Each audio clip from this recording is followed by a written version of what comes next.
Welcome back to the Self-Esteem and Confidence Mindset podcast with me, Johnny Pardo. Today, I welcome Shadi onto the show where we're going to be talking about many things: self-confidence, empowerment, mindset, the unconscious, and much, much more. So just a quick introduction to Shadi, and then we'll dive into the conversation today.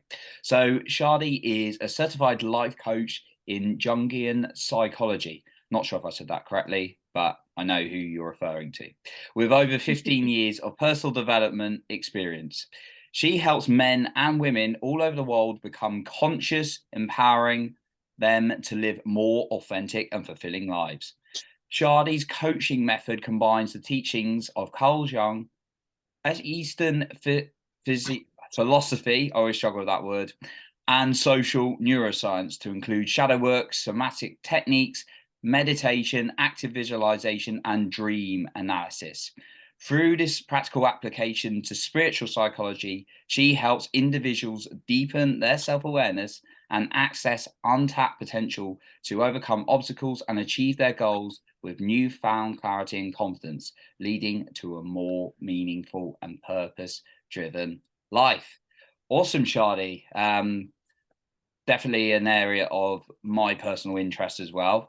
So it's great that we get to have this conversation today, and I'm excited. So, could you tell us a Me little too. bit about what actually got you into this whole area of coaching? You know, there's a fair few things here, but was it like an experience you went through yourself? Were you just Yep. interested in studying all of this and then applying it? It'd be really useful to just Yep. understand a little bit about your backstory. Yeah, I would say interestingly, since childhood, I've been kind of curious about spirituality. I wasn't really raised with a religion, so I'd always look to others and kind of seek that, there's more to life. I was kind of I was like born as a grown up almost. And then in my 20s, I kind of as you start to reflect on like your path of life, I felt like I was running into bumps. I started reading self-help books, personal development, really getting into it. And I did therapy for a time. So it was like I was immersed in like personal reflection and introspection. And really that does help a lot. And this was before podcasts. And it's helpful, it's useful, but I felt like it only took me so far. And then I came across a webinar by my former coaching school where they talked about the unconscious mind, and that's really what's in control of our lives. We think we are our identity. We think that this is who I am, and we think that that's what's going to carry us throughout our whole lives. But essentially, what happens is you kind of, and this happens for a lot of people, they kind of wake up feeling like there's got to be more, something's missing. Um, Typically, it happens around middle age. That's what they call the midlife crisis. For me, it happened a little sooner, um, where I was just like, there's more to life. Why do I feel like it's Groundhog Day every day? I'm going in circles. And I got my first life coach. And I didn't know anything about coaching. And that was transformative because the introspection, the work, the inner work was on a much deeper level. And it felt much more empowering. It wasn't like, um, 10 ways to build confidence, or, the whole mindset conversation was still very new, but even mindset was only taking me so far. You know what I mean? So I felt like there's something deeper at play here, and I wanted to tap into it. And that's how I got it. I got my first coach, and I started to see the effects in my life. And then I got coach training through the same coaches. They have a coaching school now. They only train coaches, Creative Mind Method, and became accredited, certified. And I was still holding back. I was like, no, I'm just doing this for my own personal, knowledge, and just to learn more about how my mind works, and um, how to how to shift paths in my life. And then the more and more I started talking to people and traveling and at work and at parties and through family, I that coach was just coming out in me.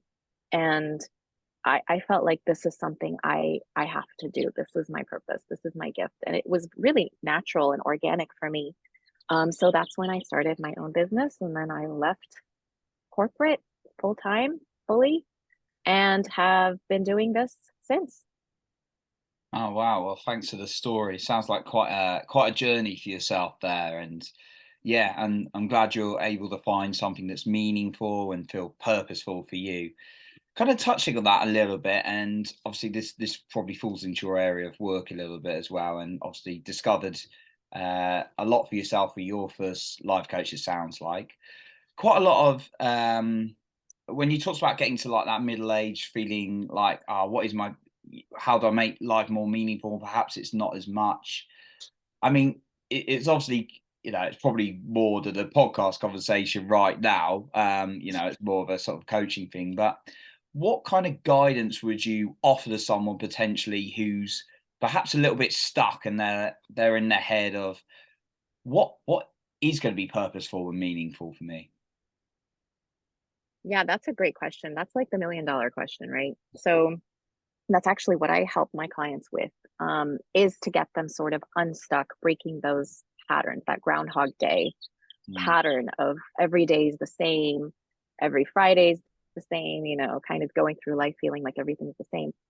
Um, Clarity is really important. And I think that the greatest challenge that I've found, that I found in myself and that I see in my clients is that they are often conflicted on what they want in life.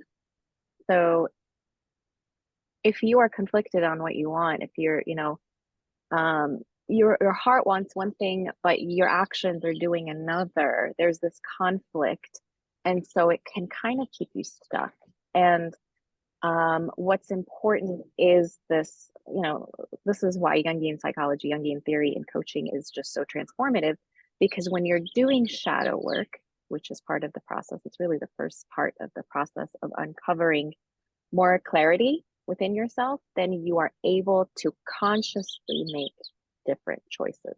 So I think a lot of people may not recognize that they're stuck and in a loop because they're not necessarily aware of all of the very subtle and tiny thoughts and habits that are driving our behaviors and then creating our results.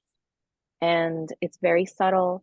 It's like a program that's running under the surface. I mean, I don't want to like diminish our brains to computers, but that's kind of the best way to describe it. And that's, you hear that a lot too, I think right now in pop psychology, like reprogram your mind, or um, it's a program. I mean, essentially our mind is incredibly efficient, incredibly intelligent, but it is only meant to keep us in survival mode. So it is not meant to make us successful. It is not meant to make us joyful and happy and completely, fully authentic in ourselves. It is a computer that runs on your past. It looks at past data points and says, this is what has worked for me. This is what hasn't. And so then what we do is we adopt sort of thoughts and beliefs about our lives and values about our lives and an identity that we take on to carry us, to survive really in the world. And that is what happens, is because that program, quote unquote, can only take you really so far. There's a point where you hit a wall and you're like, okay, this is no longer satisfying. It is from the limited mind. It is from the egoic survival mind. And that's why people hit kind of a wall. And so getting clarity is the most important thing on getting really honest with what you want in life. Now, the reason why a coach will help is because, and this applied to my life as well, even the things that we think we want is still coming from the limited mind, the egoic mind, because it is still attached to certain cultural expectations, familial expectations, societal expectations, gender expectations, convention. And mm, so one might say, yeah, I want to, I do want to go to law school and I do want to be a lawyer. But unconsciously, that may not necessarily be fully authentic or true to them. Or it may have served them, at one point in their life, but then there may be a point where they feel like they have outgrown that life. And it doesn't mean necessarily that they have to drastically quit or leave. But when you gain clarity and when you work with the unconscious mind, then you're able to choose instead of be beholden to this old past programming. Mm. So sometimes we would sometimes we may be feeling like thinking we want a certain thing. I like what you said there about what we think we want something because it's been like conditioned into us.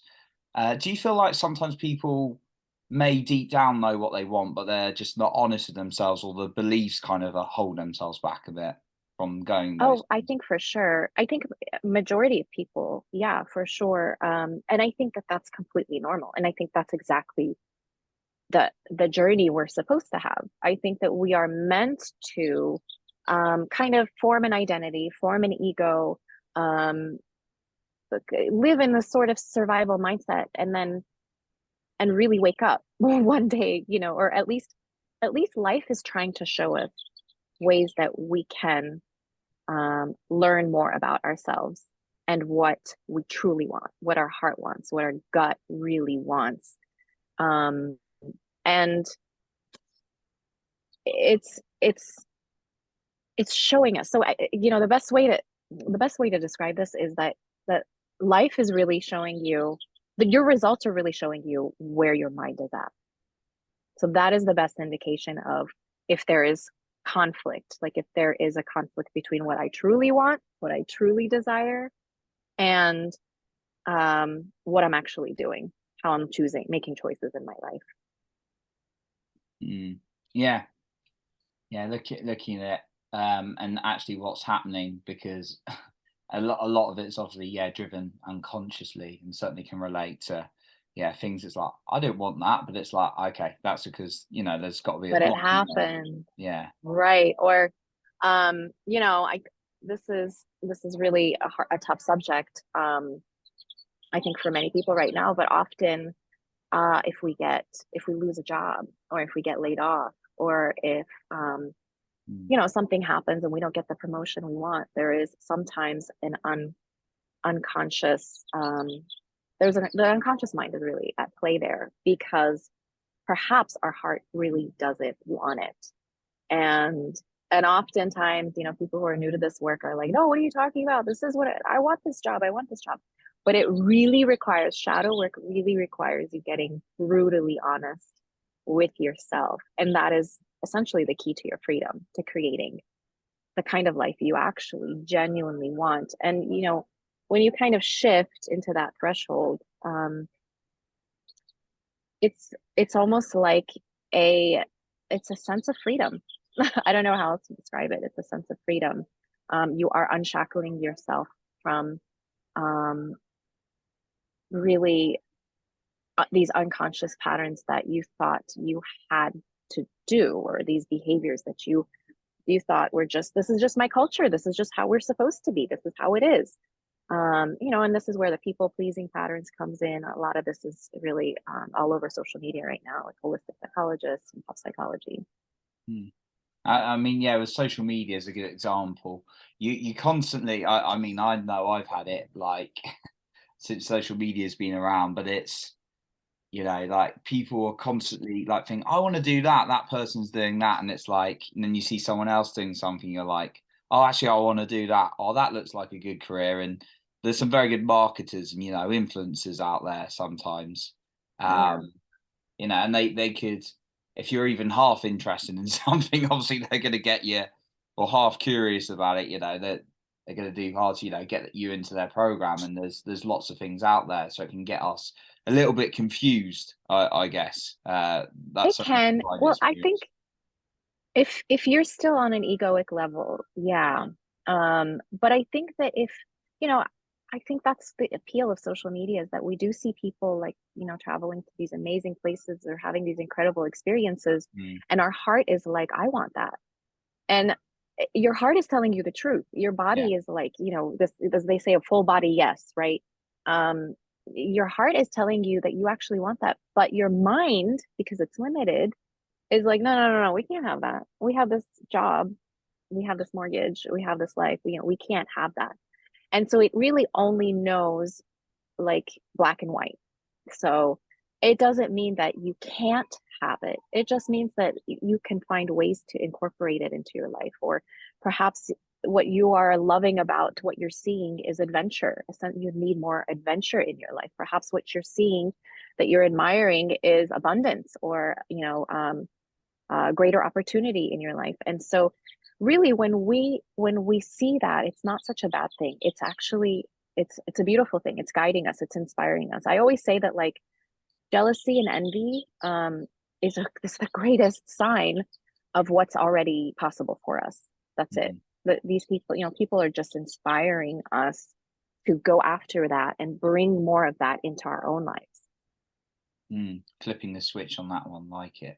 And yeah, like what you said about listening to our hearts, that part of the body. And when I notice, I notice in me, and I notice even when I was, worked with clients in the past, like there's certain smiles or certain reactions when you talk about certain things. Oh my God. So there's definitely, totally. Yeah, it's amazing. Even being obviously as a coach, we well, as a coach, I always have a coach, and you've got a coach, you've had coaches, but when you have that conversation with someone, that they can sometimes open up that awareness, but it's that bodily reaction and kind of the physiology. That's what I change. Yep, that's it right there, Johnny. I mean, like, the people don't realize that the unconscious mind is in the body. It expresses itself through the body. And I know that seems weird, as if it's like some separate entity. It's not. It's part of us. I mean, if you look at the central nervous system, I don't know if you've ever seen, I have this image, there's this picture that's been on social media where it's like just the brain with like all the nerves spread out, right?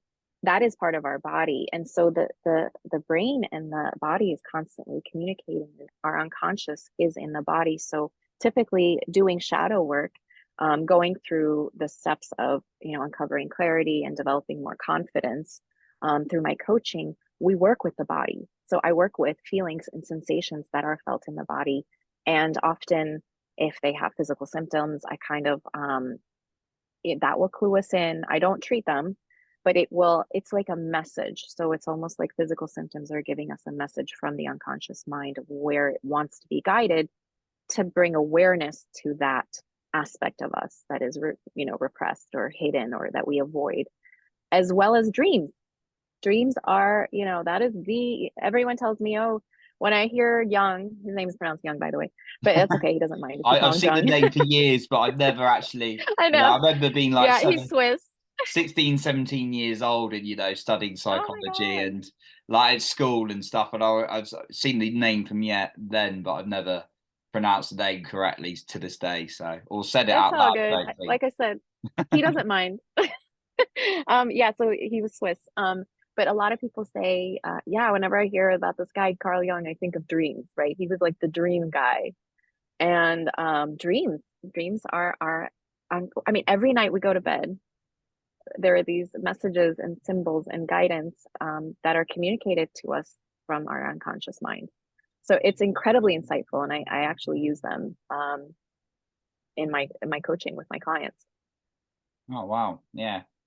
I've never had anyone sort of mention that, but I can, certainly relate to it when you talk about dreams. No one usually brings them up on this podcast, but it's so important. I'm glad you're looking into them. And often I remember as Jim Quick, who's a brain coach, he was saying like a practice he gives people is to write down what they recall, because they can fade and you can forget about them quite quickly, but writing them down quickly after waking up as much as possible.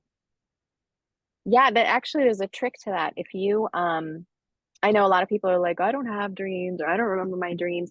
The truth is everyone has dreams. But we may not remember them when we wake up. And so the trick to that is, even if you leave a journal with a pen or pencil on your nightstand when you go to bed, and set an intention to remember your dreams, you're probably going to remember them. And you could remember them in the middle of the night or when you wake up. And it's really important to just write down whatever symbols or feelings that come up, and just write down like what you saw, and even the curiosity of what could this mean. I saw like a lion with like feathers on his head, like what does that mean? Just writing it down is actually bringing awareness to it. So it's almost like um, it's almost like you are acknowledging that aspect of yourself that is communicating with you, that is sending you messages. Love it, love it. Yeah. I was going to ask you, I mean, for you in your journey, like and I know you work with a few people, you've worked with a few people, and like to help yourself, and then you've also obviously guiding others as well. But like for you, for like self awareness, which I always find obviously a key thing to be doing through life, but for self awareness, obviously having a coach is very, very, very important for me personally. Um, and then you brought up things like dreams. Is there anything else that really you find vitally important for helping with self-awareness? Yeah, actually, one of the best ways to kind of learn more about um, what is, let me give you two quick ones. So, one is of what is in the unconscious mind. So, one is really if you think of characteristics about yourself, and these could be good or bad characteristics. If you just um, write down like a list of, I'm generous, I'm thoughtful, I'm sensitive, all of these things. If you write down who you think you are, um, write down on the separate column the exact opposite of those traits. And that's a clue of those characteristics are part of you, but they're just hidden away. They're in your shadow. And I know that seems really extreme. Like, what does that mean? Does that mean I'm also greedy? Like, and it's the way that the mind, like I said, it sees in black and white, right? So it thinks that you can only be generous or you can only be greedy. There's no in between. And so what this this process and this experience of becoming more aware is allowing you to kind of see the middle, see a little more gray.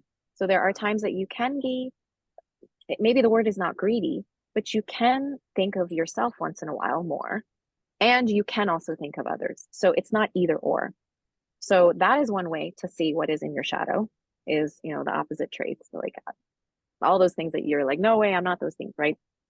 And then another huge clue, and I incorporate this in my coaching, is whatever triggers you. So what has an emotional charge for you? If something or an experience, a boss pisses you off, there is something about them that you are holding back in yourself.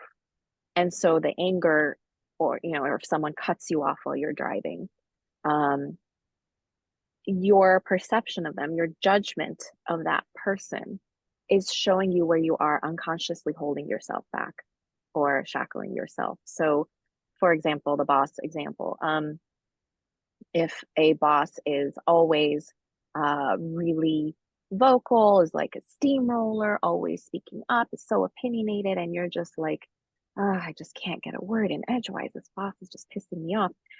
It's because there is an unconscious part of you that has held back on being opinionated or being outspoken or speaking up. And so what happens is when we have taken on this identity of like, I'm a more reserved person. No, I'm more introverted. I'm not the kind of person to really speak up in meetings. When we have adopted that identity, then the opposite of that has been pushed away. That's how the mind works. That's how the unconscious mind is formed. So the opposite of that may be extroverted, outspoken, opinionated, more of a leader role, right? And so when you feel that emotional charge, you see something in someone that you're like, oh, I hate that they're like that, or oh, I love that they're like that. That's so amazing. I wish I could be like that. It's showing you an aspect of yourself that you have long, long, long time ago denied or repressed or pushed away. And it's inviting you to bring awareness to that possibility and start to perhaps incorporate actions that reflect being more like that. And that's where, again, the coaching comes in. It helps. We all have blind spots. That's the thing. I have my blind spots for sure. We all do, And yeah. shadow work is a lifelong journey. So, yeah, I'm glad you mentioned journey, because I know from a young age I used to think there's like an end point where you've end made point. it. Yeah. Yeah, right? Yeah, A very. destination. I've arrived. Like I am fully aware. No, it's infinite. It's infinite. I was talking to a client the other day. Um, he's quite aware, and he's like, I feel like I figure something out, and then something else comes up. And I'm like, yeah, it's the infinite onion. It's just you just keep peeling. We are like infinite onions. We just keep peeling. That's how I see it.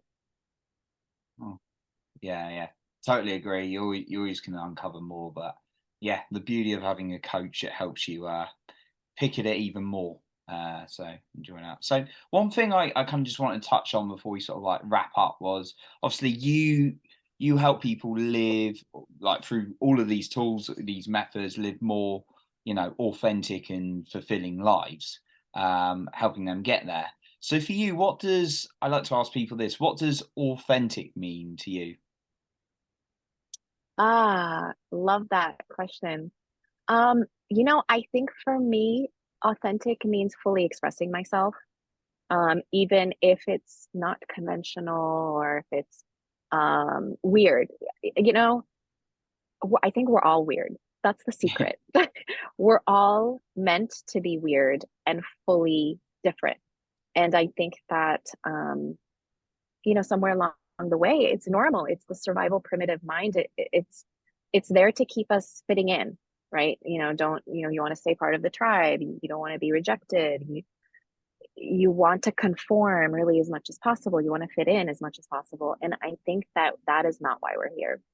And so to me, being authentic, it means whether it's expressing yourself through words or expressing yourself through art or expressing yourself through just the choices you make in your life and fully owning um, that in this moment, yeah, I am a little moody sometimes, or in this moment, I want to have a more luxurious life, or fully owning your desires is really expressing who you are. That to me is authenticity. Mm, I love the definition. So yeah, thank you for that. So Shadi, really, really enjoyed listening to you and learning a lot, taking a lot of notes today. So I'm sure the listener has done as well. Um, is there any final point or points that you'd like to leave us with? And also, where can the listener find you if they want to know more about your work? And I believe you've got some things coming up as well. Yeah, absolutely. Thanks, Johnny. Thanks for having me. It's been great talking to you and being here. I think the greatest takeaway that really I feel like my life's purpose is to remind people that they are in the driver's seat. So you're always in the driver's seat, but either you are conscious of it or you are not conscious of it. And so the more that you become curious about why you do what you do and the intentions behind them, what is driving that behavior, then the more you can um, liberate yourself and be more empowered to choose differently, or at least to own, the situation that you're in. It's from a more empowered place. Um, that's the one thing that I really want everyone to remember, that they're not powerless. Essentially, nobody is powerless, and I know that we have shitty things happening to us. Sorry, I don't know if I can say that word. No, And all good. it almost sometimes it feels like we can have like life happening to us all the time, but I just want people to know that we can always pivot and we can find a way to um, really fully show up empowered, even in the hardest circumstances. Um, and uh, I actually am I'm going to DC, New York, and Chicago end of May, um, and half of the first half of June. And I'm probably going to have a couple of in-person workshops in those cities. And I would love for people to come out. Maybe I will put it up on my Instagram. My handle is This Life Fulfilled, FULFILLED. And I'll post about it online, as well as anyone who wants to learn more about my coaching. I do offer um, really a complimentary consultant, like a consultation session, to really uncover what's going on with their challenges and maybe what's kind of an unconscious block for them. And they can DM me or they can email me at shadi at Intuit, INTUIT coaching.com. Brilliant. Thanks so much, Shadi. We'll be sure to put those in the show notes as well for people to find those I amazing things. appreciate it. So Thanks, thanks Johnny. once again for coming on today. Thank you. Thanks for having me. This was awesome. Awesome. So that concludes our episode for today. And remember, you are in control of your own self-esteem and confidence.